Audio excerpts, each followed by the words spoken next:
Kyk, die herfvits is al baie jare, oor die 100 jaar in Suid-Afrika. So met ander woorde, oor die jare het ons die herfvits van 'n destyds 'n Britse vleisras alleen, is hy vandag 'n baie aangepaste beesras in Suid-Afrika, omdat hy oor jare geteel is om aan te pas spesifiek vir die omstandighede hierso. Ons sit nog met die voordeel dat dit die tweede grootste ras in die wêreld is en dat ons gevolglik 'n baie groot genetiese pool het om van semen te kry. Jy weet, verskillende lande van die wêreld, maar ons voer hoofsaaklik nou van Amerika af in.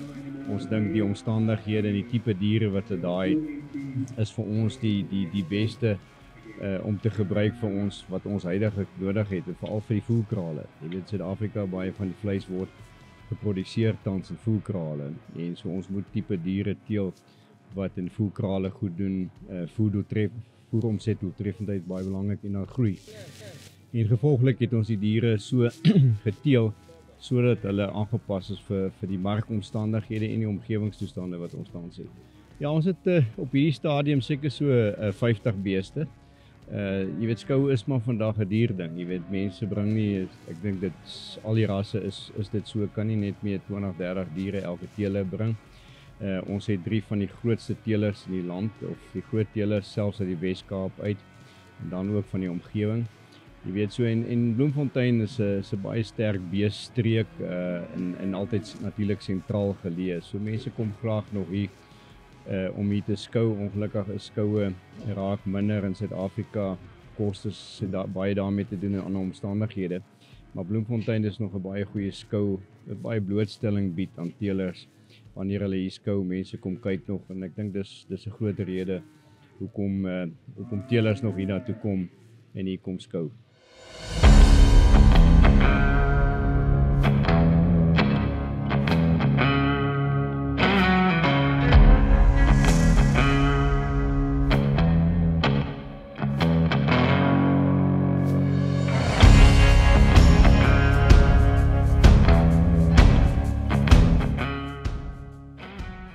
Ons het vandag ons provinsiale skou gehad, ons het nie 'n nasionale skou gehad nie.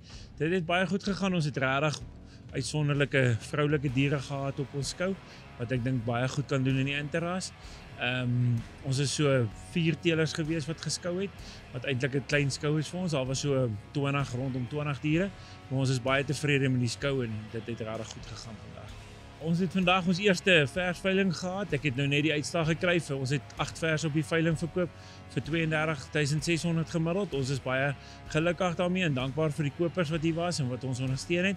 Dis iets nuut wat ons probeer in die ras. Ek dink ons wil die kwaliteit net bietjie opbring van die verse en bietjie half meer vroulike diere in die mark sit om so en meer kopers trek, maar ons is baie gelukkig met ons eerste produksieveiling wat vir die verse was en goeders.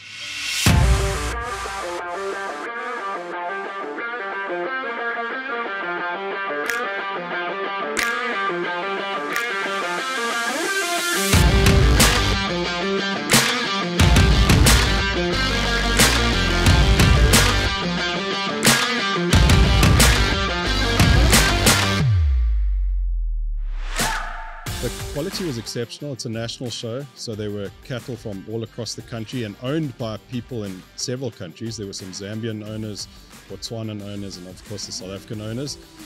And I think there was a lot of variation in type, obviously, because they're coming from different environments. But the quality that suited me was what I ended up with, and that's why I chose a calf. I think this is a calf that fits my objectives of longevity, fertility, functional efficiency and adaptability. He's got an early maturity pattern, he's easy fleshing and incredibly sound on his feet and legs, good testicles, and as you can see, beautiful head on him.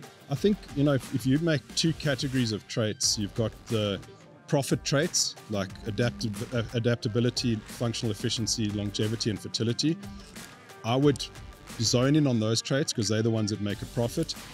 Traditionally, we've maybe over-focused on muscle, milk, growth, marbling, weight, depending on the breeds, and those are important, but they're secondary.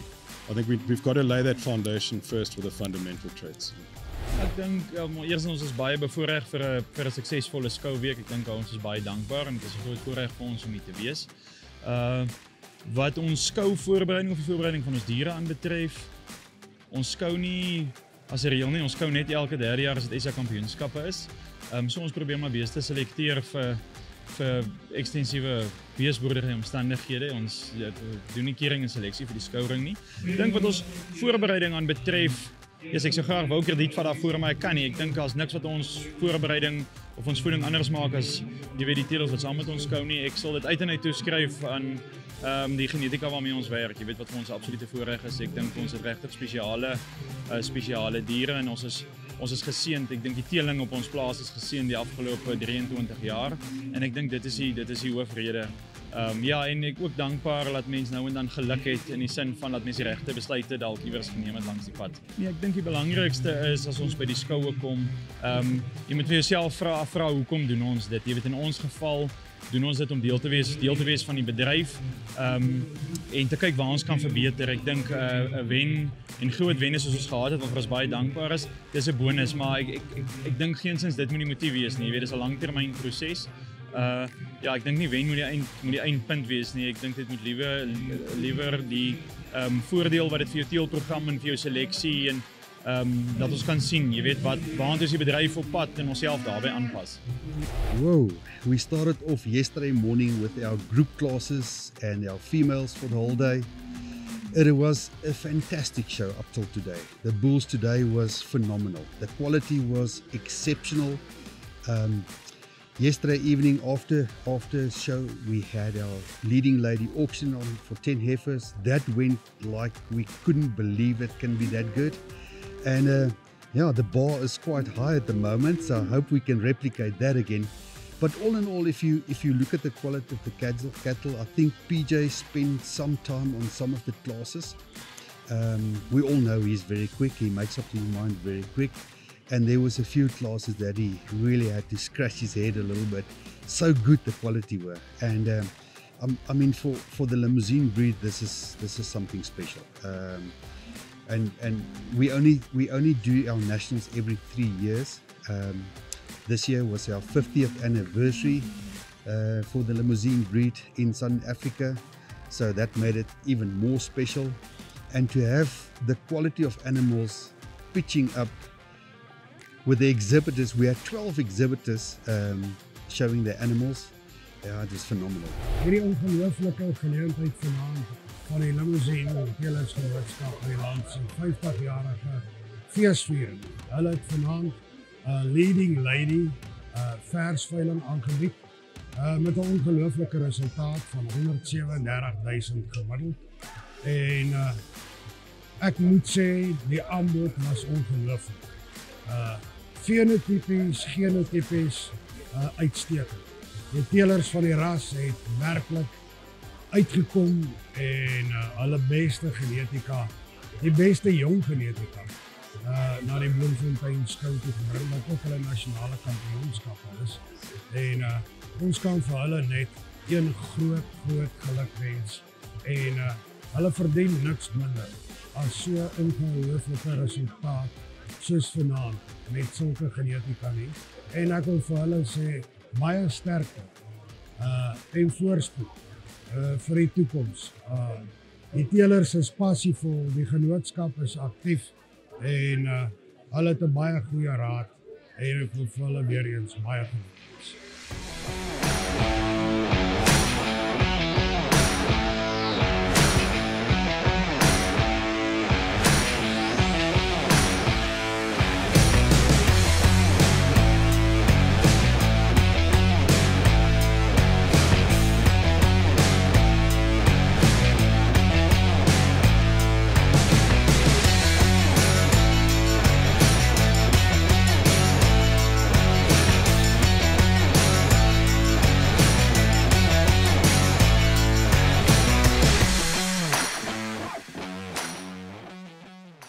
Man, ek dink hy het meer 'n benadering tot teeling nodig en ek dink, jy weet, ons soek goeie vroulike diere, funksionele vroulike diere, jy weet, wat vir ons kan produseer op die veld en net goed kan doen. So nee, ek dink ons probeer eerstens aan die teelingkant, jy weet, voorkom en dan aan die skoukant. So ja, ek dink as jy ou die diere het, dan is dit baie makliker om voor te berei. Man, sy haarself is 'n embryo, so kyk, ons het al maar embryos gespoel, so sy is eintlik die produk van 'n embryo spoeling. En kyk, sy het al van tevore 2 jaar terug sy ook die goue beker hierso gewen. En wat ons regtig baie van haar hou is, jy weet, sy dra ongelooflik baie vleis, maar is nog steeds funksioneel, sy medium raam vroulike dier en sy het nog steeds daai vroulikheid. Jy weet, sy dra ongelooflik baie vleis sonder om enige vroulikheid in te boek.